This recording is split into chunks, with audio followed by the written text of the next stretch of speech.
Gracias y paz, amados hermanos. Como ustedes sabrán, hace no muchos días hicimos un vídeo sobre lo que había sucedido en la iglesia de denominación metodista y cómo habían abrazado la participación del colectivo LGBT en la iglesia, el aprobar ministros de culto LGBT y la unión de personas del mismo sexo en sus congregaciones. Después de ese vídeo han llegado muchos comentarios, el vídeo se ha visto bastante y quería hacer otro vídeo para comentar 3 o 4 cosas que considero sumamente importantes. Pero antes de nada, lean con atención los datos que les muestro a continuación de un artículo.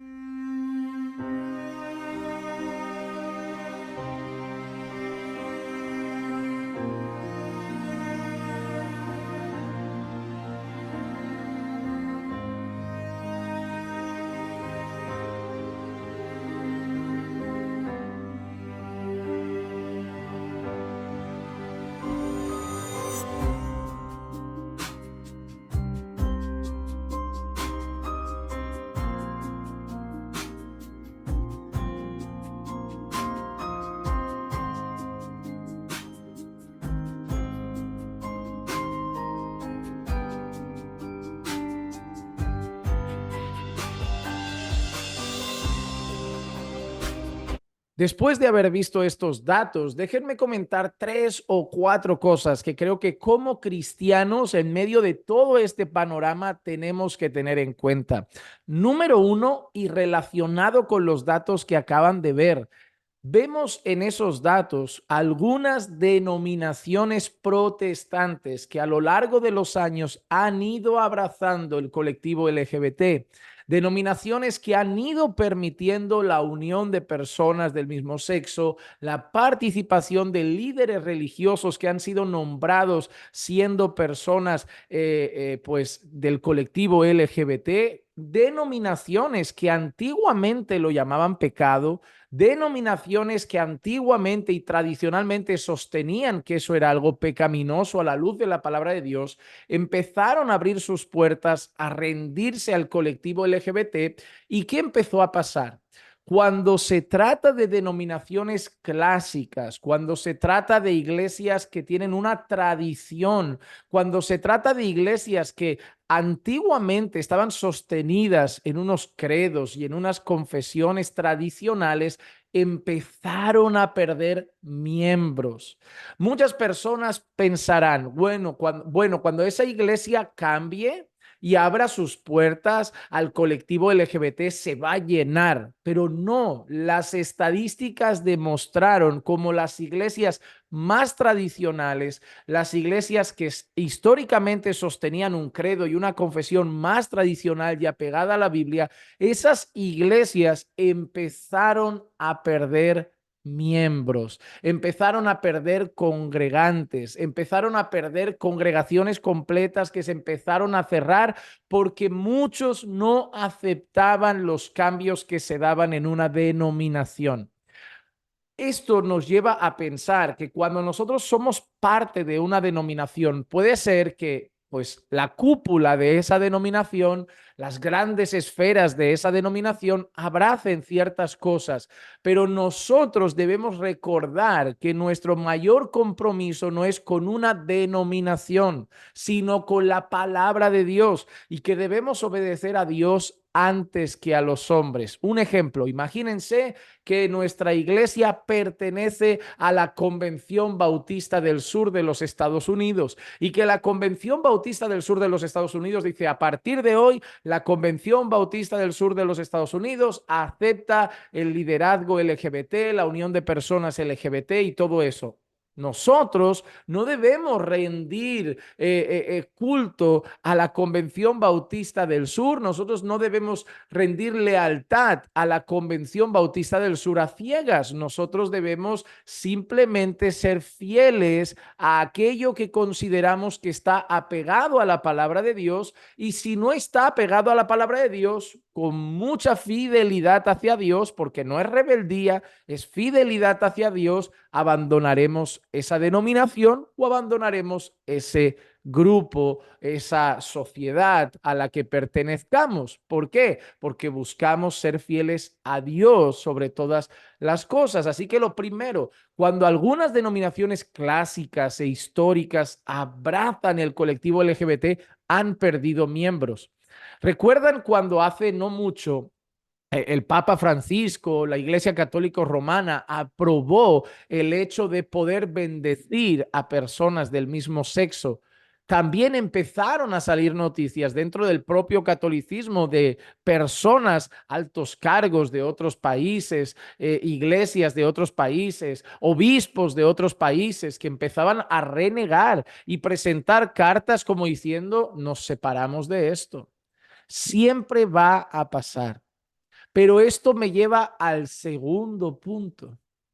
Hemos visto tristemente no cómo se han abierto iglesias modernas, porque alguno diría, bueno, llegó el LGBT, llegó el feminismo, llegó todo esto y se han abierto iglesias modernas que abrazan esas cosas, se han abierto iglesias modernas que siguen esos pensamientos, se han abierto nuevas religiones que siguen esas ideologías que la Biblia llama pecado. Pero no, lo triste es que hemos visto denominaciones clásicas, denominaciones antiguas en España, denominaciones que anteriormente consideraban eso pecado, ahora lo abrazan. Denominaciones que consideraban el orden y la estructura de la iglesia de una manera más tradicional, ahora lo han cambiado, modificándolo por culpa de haber abrazado el feminismo o por culpa de haber abrazado la ideología de género. Y vemos denominaciones, iglesias, conjunto de congregaciones que antiguamente sostenían unos principios conservadores, sostenían unos principios bíblicos y ahora han abierto sus puertas al error, se han corrompido, han abierto sus puertas a las filosofías de este mundo, a las ideologías pecaminosas, y eso nos recuerda algo. Hay una parte en la escritura que dice, el que piensa que está firme, cuídese que no caiga. ¿Recuerdan también las cartas de Apocalipsis como en una de ellas se llama a una iglesia a volver a su primer amor? Pues esto me lleva a comentar un par de cositas. Número uno, incluso buenas iglesias, si se relajan, si no se mantienen firmes batallando en la brecha, pueden llegar a deslizarse, pueden llegar a tropezar y pueden llegar a caer. Nosotros vemos eso, ¿verdad? Esa advertencia, el que piensa que está firme, cuídese que no caiga. Tú piensas que ahora está firme tu congregación, que ahora está firme tu denominación, pero ora para que se mantenga firme, lucha para que se mantenga firme, afiánzate en la palabra de Dios para que se mantenga firme. ¿Por qué? Porque históricamente hemos visto iglesias que empezaron bien y terminaron mal. ¿Por qué? No se mantuvieron firmes. Tengo la firme convicción de que si una congregación o un líder religioso es un verdadero siervo de Dios y un lugar donde verdaderamente se honra a Dios, el Espíritu Santo los va a convencer de pecado y el Espíritu Santo los va a traer de vuelta a la verdad, porque la Biblia afirma que el Espíritu Santo de Dios nos guía en toda la verdad, pero también si se mantienen firmes en su apostasía, si se mantienen firmes en su abandono, si se mantienen firmes en su corrupción, solo nos mostrarán que al final estaban con nosotros, pero no eran de nosotros, porque si hubieran sido de nosotros, se hubieran quedado con nosotros, pero salieron para demostrar que no todos son de nosotros. Por otro lado, amados hermanos, ¿qué hacemos aquellos que actualmente todavía no hemos abrazado esas cosas? Oh, Juan Manuel, has dicho todavía, bueno, que no las queremos abrazar. Seguramente esas denominaciones y esas iglesias también decían, nosotros nunca abrazaremos esto, nosotros nunca daremos paso a esto, nosotros nunca haremos aquello, y terminó pasando. Muchos de nosotros pertenecemos a iglesias locales consideradas conservadoras, consideradas de valores más tradicionales, para nosotros simplemente apegados a la palabra de Dios. Pero un día no estaremos, ¿verdad? Un día vendrá la próxima generación, un día vendrán los sucesores, Un día vendrán los que tienen fuerza, los jóvenes, y empezarán a tomar los cargos de liderazgo, los cargos pastorales. ¿Y qué pasará? ¿Se mantendrán firmes a lo que se ha cuidado hasta el día de hoy o la siguiente generación cambiará y torcerá todas las cosas? Eso ha pasado en muchos lugares, que la siguiente generación pudre lo que una primera generación mantuvo firme y honró al Señor. Debemos tener cuidado de la siguiente generación. Debemos preparar futuros pastores, futuros maestros, futuros líderes para las congregaciones que estén afianzados en la palabra de Dios por sus convicciones. No que nos sigan a nosotros para que cuando no estemos sigan otras cosas, sino que tengan sus propias convicciones firmes en la palabra de Dios, para que cuando nosotros seamos llevados a la presencia del Señor, para que cuando nosotros pues ya no tengamos fuerza y ya no estemos ahí, la siguiente generación se mantenga fiel a Dios, firme a la palabra de Dios, y la siguiente generación enfrente las olas de ideologías y feminismos que vengan también de manera firme y contundente. Debemos no solo mantenernos firmes nosotros, sino preparar a los que vienen detrás para que también estén firmes en la verdad. Y por último, es un escándalo para nosotros ver cómo iglesias se han rendido a la ideología de género, pero déjenme hacer una pregunta. Las cosas que se practican en su iglesia, ¿se practicaban hace 100 años? Es decir, el liderazgo, quién puede ser pastor, si hay apóstoles, si esto, si aquello, el decláralo, el decrétalo. Yo les hago una pregunta. Esas cosas que se hacen en su iglesia, ese tipo de liderazgo, si puede o no puede fulanito o fulanita ser pastor o pastora, si hay o no hay apóstoles, les hago una pregunta. ¿Eso, eso lleva toda la historia existiendo? ¿Eso la iglesia lo ha creído siempre? ¿O en su iglesia hay cosas que hoy se creen, pero que hace 50 años no creían? ¿O que hace 80 años no se aceptaban? Ahora les dejo solo una pregunta.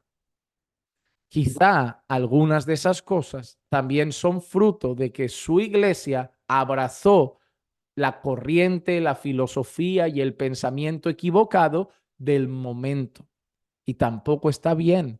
Debemos asegurarnos no de ser influenciados por la cultura, el tiempo, lo que nos dicta la sociedad de este momento, sino por la escritura. Y a veces es bueno preguntarnos, ¿no? Oye, ¿qué creía la iglesia hace 200 años de ese tema? Hay tanto debate con esto de apóstoles o no apóstoles el día de hoy, pastoras o no pastoras el día de hoy. ¿Qué creía la iglesia hace 100 años de estas cosas? Hace 80 años de estas cosas, hace 200 años de estas cosas. Y la siguiente pregunta, ¿por qué eso lo hemos creído nosotros si no lo creyeron la iglesia del Señor a lo largo de los siglos pasados?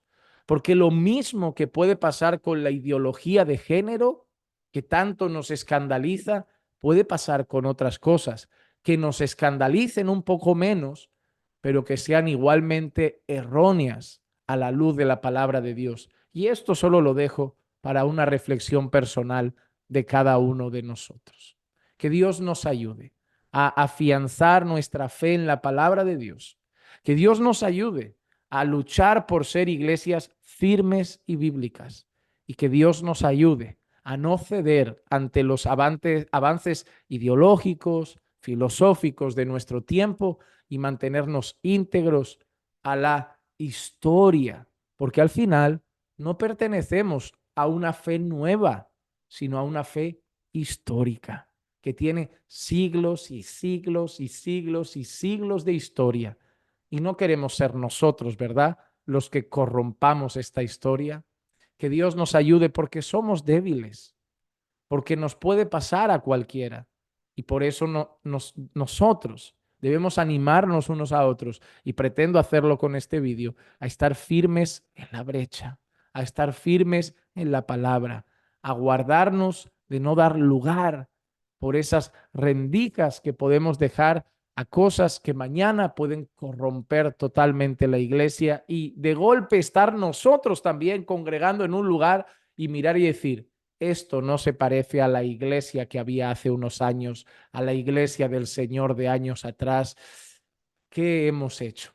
Porque ahora tenemos una iglesia tan adaptada a nuestros tiempos, cultura, ideología, filosofías. Porque lo peor es que en cuanto una iglesia se corrompe, muchos no se dan cuenta cuando están dentro de ella. Y solo los de fuera son capaces de ver las cosas que están haciendo alejadas de la palabra del Señor. Así que oremos para que el Señor mantenga firmes a las iglesias bíblicas y también para que el Señor traiga de vuelta a aquellos que son suyos y que pueden haber deslizado.